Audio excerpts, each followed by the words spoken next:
Hey guys, this is Seto Kaiba. So today I'm going to be talking about my top 5 most favorite archetypes in Yu-Gi-Oh! These are archetypes that I really like. Some of them are just for the artwork.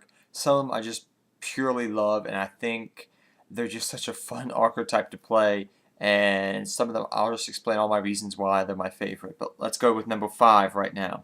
So number 5, we got Herald of Perfection. Harold of Perfection is just awesome. The reason I love Harold is because he pretty much is the boss. He says, no. No, you can't use spells. No, you can't use traps. No, you can't use monster effects. By just discarding the fairy type to the graveyard. And if you guys ever played against Harold Perfection of a deck, you know it's annoying. I've played against it. It's annoying. But it's such a fun deck to play because it's the ultimate, I guess you could say, control type deck because you can pretty much, make your opponent dance to your tune if you play it properly. And it's just, he looks awesome too. Number 4 is actually an archetype that people really don't play that much, but I feel is an underrated archetype right now in the game of Yu-Gi-Oh! And if you want a good, cheap deck to make Battling Boxers. That's my number 4 favorite archetype. I'm not joking. There's multiple reasons why I like battling boxers. First off, they're boxers. That's cool. But it's because of this big guy here. Yoke. This guy wins you the game. If it wasn't for Yoke, battling boxers, I wouldn't even be talking about. But I recently started playing battling boxers about a month and a half ago.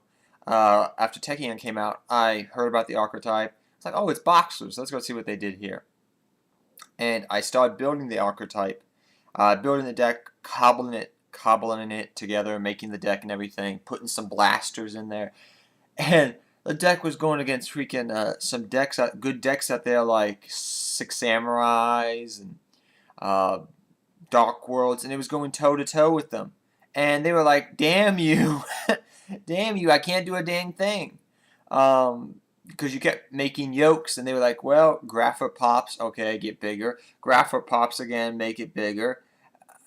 Oh, you made another yoke now. Now I got to deal with a completely new yoke. Great, lovely. And so it really annoyed the heck out of players. I mean, yoke is just such an annoying card.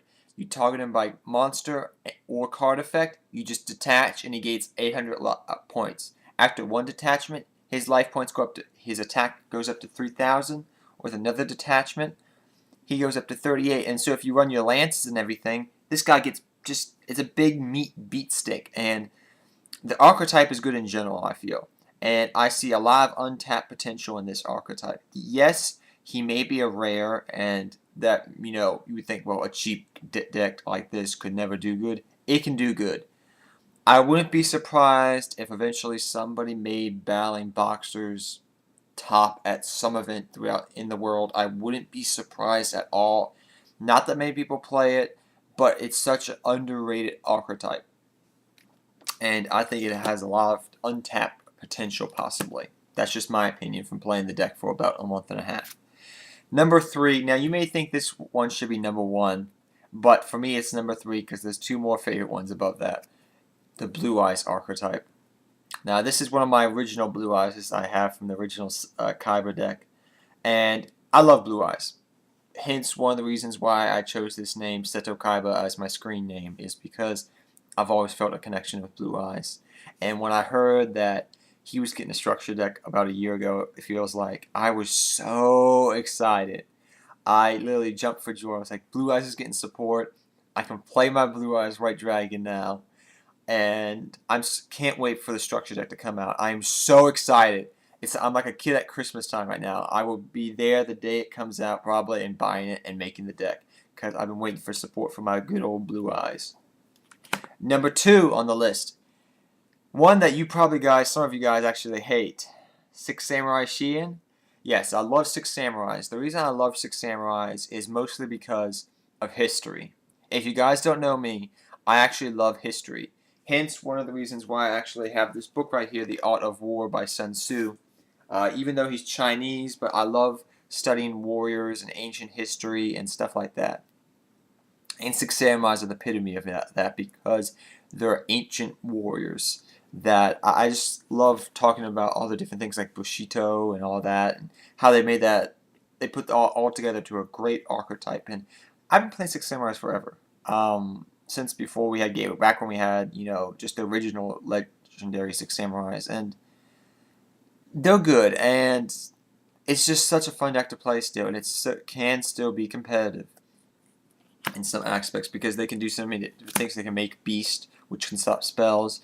They can make now Trishula, but Trishula is a little bit harder to make than Beast. And finally, my number one archetype. If you know my channel, if you know me, then you should already know what the number one archetype already is. It's Gravekeepers. Gravekeepers are my number one archetype of all time. Why? There's been always a special place with Gravekeepers in my heart. There's always a little special place for them. No matter what format I am in, I will play Gravekeepers. I love the ability to say no to my opponent's graveyard.